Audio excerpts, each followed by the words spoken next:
বন্যার পানিতে ভেসে আসা কচুরিপানাগুলোর দিকে একমনে তাকিয়ে আছে সায়ের।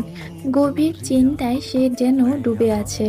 তার ভাবখানা আকাশের চাঁদটাও যেন বুঝতে পারছে না। সম্পান নৌকা ঘুরিয়েছে জমিদার বাড়ির দিকে।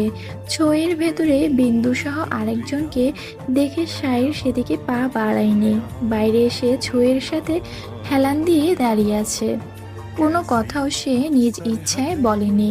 সম্পানের কথায় শুধু সে হা হু করেছে। সায়ের আশাতে ওরা তিনজনই বিরক্ত। সুন্দর মুহূর্তটাকে দিল শেষ করে, কিন্তু মুখে কেউই কিছু বলল না।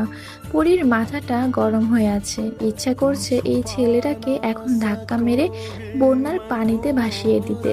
অনেকদিন পর সে লোকচক্ষুর আড়ালে বাড়ি থেকে বের হয়েছে, আর ওর সব আশা আকাঙ্ক্ষা শায়ের শেষ করে দিল।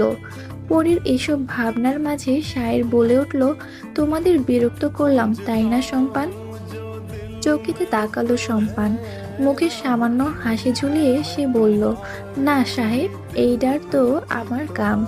শায়ের শব্দ করে হেসে উঠল, ঘাড় ঘুরিয়ে সম্পানের দিকে তাকিয়ে বলল, মুখে না বললেও মনে মনে ঠিকই তুমি বিরক্ত হয়েছ। যাই হোক, বিন্দুকে আর বাপের বাড়িতে না রেখে শ্বশুর বাড়ি নেওয়ার ব্যবস্থা করো, তাহলে দেখবে আমার মতো আর কেউ তোমাদের বিরক্ত করতে আসবে না, আর তোমাদেরও লুকিয়ে ঘুরতে যেতে হবে না।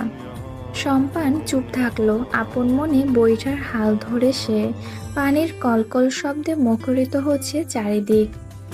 দুজন রমণী বসে আছে ছইয়ের ভেতর, আর দুজন পুরুষ নৌকার দুপাশে দাঁড়িয়ে আছে। পানির শব্দ ছাড়া কেউই কোনো শব্দ শুনতে পারছে না। প্রকৃতি যেন এই গুমট ভাবটা পছন্দ হলো না, তাই সে মেঘকে খানিকটা নাড়া দিতে বাঘের মতো গর্জে উঠে সে। এতে বিন্দু খানিকটা ভয় পেয়ে বলে, মেঘের অবস্থা কিভা মাঝি? বৃষ্টি আইব নি? ঝড় হইব? এত ডরাস কেন বিন্দু? আমি আছি, সাহেব দাদা আছে। পর থেমে গেল সে।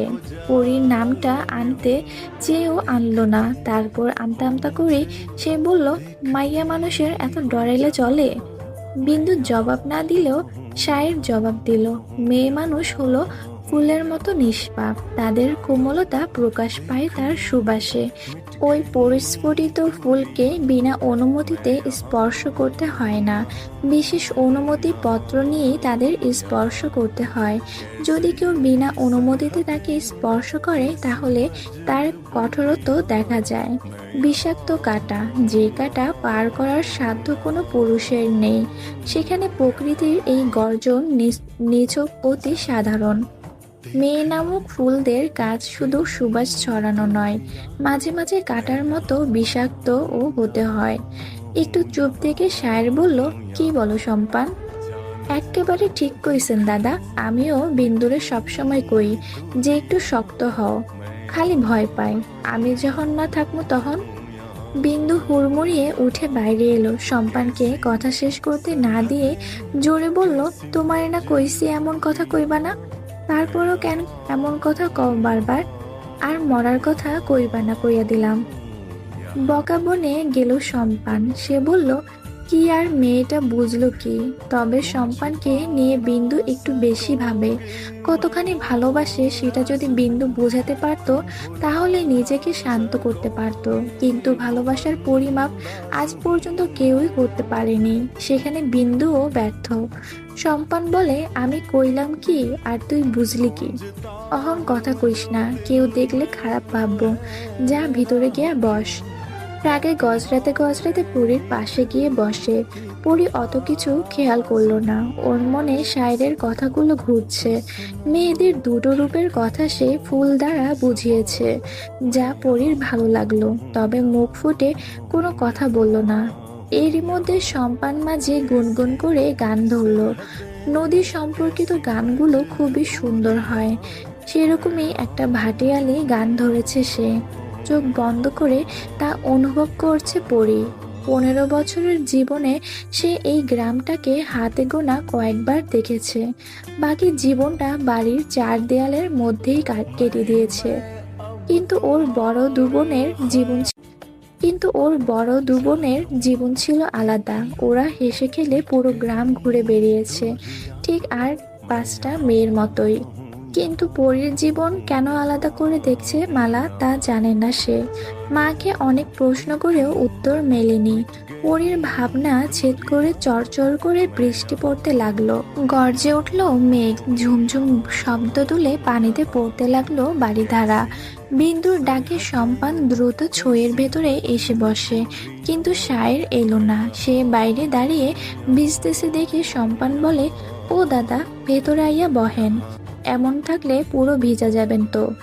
ভেতরে দুজন নারী আছে সম্পান, তাদের অনুমতি ছাড়া ভেতরে যায় কিভাবে? সম্পান ভারী অবাক হলো। মেয়েদেরকে শায়ের সম্মান করে সেটা জানে সম্পান, কিন্তু এতটা সম্মান করে তা জানতো না। সে বলল, বিন্দু কিছু কইব না দাদা। এবার শায়ের কিছু বলল না, তবে ভেতরেও ঢুকলো না। পরি ভারী অবাক হচ্ছে শায়েরের কাজে। তার মানে শায়ের এটা বোঝাতে চাইছে যে পরি অনুমতি না দেওয়া পর্যন্ত শায়ের ভেতরে এসে বসবে না। তাই পরি বলল, আপনি ভেতরে আইয়া বহেন, আমাকে কোনো সমস্যা হইব না। অনুমতি পেয়ে শায়ের ভেতরে এসে সম্পানের পাশে বসলো। এতটুকু সময়ে সে ভিজে একাকার। পাঞ্জাবির হাতা গুটিয়ে মাথার চুল হাত দিয়ে ঝাড়তে লাগলো সে। পরি নিজের ঘুমটা ভালো করে টেনে দিল। তারপর হারিকেনের কমানোর আঁচ বাড়িয়ে দিতে আলোকিত হলো নৌকা। ওনার ফাঁক গলিয়ে আর চোখে সে শায়েরকে দেখে নিল একবার, এরপর অন্যদিকে মুখ ঘুরিয়ে বসে রইল। এরপর আবার নীরবতা পালন করছে নৌকা জুড়ে। ঢেউয়ে ঢেউয়ে দুলছে নৌকা। চারজন এমনভাবে বসে আছে যেন এই নৌকা তারা 7 সমুদ্র 13 নদী পার করবে, এগিয়ে যাবে নতুন দেশে। কিন্তু শুধু বিন্দু আর সম্পান হলে হতো। পরি আর শায়েরের পথটা তো সম্পূর্ণ আলাদা। ওরা দুজন এসেই তালগোল পাকিয়ে দিল। তা ভেবে মুখ চেপে হাসলো বিন্দু। কিন্তু এভাবে আর কতক্ষণ? ঢেউয়ের তালে নৌকা কোন দিকে যাচ্ছে তাও বোঝা মুশকিল। তাই সম্পান ছুঁয়ের মধ্যে গজা প্লাস্টিকের বস্তাটা নিয়ে লম্বা টুপি আকারে বানিয়ে পরে নিল। তারপর আবার গিয়ে নৌকার হাল ধরল। আজকে খুব সহজে অন্তর্মহলে ঢোকা গেছে। তবে ভয়ের বিষয়টা হচ্ছে, আজকে আফতাব বাড়িতে না থাকলেও আখির আছে। আখির বৈঠক ঘরে একপাশে ঘরে শুয়ে আছে, হয়তো তিনি কিছুই টের পাননি। কিন্তু পরীর ঘর কোনটা সেটা তো ওরা জানেই না। খোঁজা তো মুশকিল হয়ে যাবে। তবুও পা বাড়ায় দুজনে। অন্দরমহলে বেশিরভাগ ঘরই তালাবদ্ধ, হয়তো কেউ থাকে না বিধায় তালা ঝুলিয়ে রাখা হয়েছে। এর মধ্যেই একবার হোঁচট খাওয়া হয়ে গেছে শেখরের। নাইম টেনে না ধরলে হয়তো মুখ থবড়ে পড়তো। যেতে যেতে সামনেই পড়লো মালার ঘরটি। সেখানে উকি দিয়ে দেখলো মালা শুয়ে আছে। একা নয়, সাথে জেসমিনও আছে। সে মালার সেবা করছে। মালার প্রতি জেসমিনের এত ভালোবাসা দেখে মুগ্ধ না হয়ে পারল না নাইম। ওখানে সময় ব্যয় না করেই দুজনে আবার সামনে এগুলো। এবার ওরা পৌঁছলো সেই ঘরে যেখানে পালক, মিষ্টি আর রুমি থাকে। নাইম ওদের দেখে দ্রুত শেখরকে নিয়ে ঢুকে পড়ল। তারপর দরজার ছিটকিনি লাগিয়ে দিল। ওদের এই সময় দেখে রীতিমতো ভয়ে কাঁপছে পালক, মিষ্টি, রুমি। এই মুহূর্তে যদি কোনো অঘটন ঘটে তাহলে ওরা অনেক বড় সমস্যায় পড়বে। রুমি দৌড়ে এসে বলে, তোরা ভেতরে ঢুকলি কিভাবে? কেন এসেছিস এখানে? শেখর একটু ভাব নিয়ে বলে, শান্ত হ একটু। আমরা দুজন তো সেই পরীকে দেখতে এসেছি যার ডানা নেই। তো জানা, তোর জন্য পরী লাঠি নিয়ে দাঁড়িয়ে আছে, সাদরে গ্রহণ করবে বলে।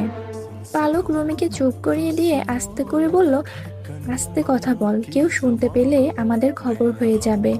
এবার নাইম একটু বিরক্ত হয়ে বলল, তোদের কথা শেষ হলে বল পরীর ঘরটা কোনটা। পালক নাইমকে থামানোর জন্য বলে, তোর আশাটা কি খুব জরুরি ছিল নাইম? এত জেদ কেন করছিস বলতো? এখন যদি কিছু হয়ে যায় তাহলে কি হবে? আমার কথাটা শোন আর ফিরে যা।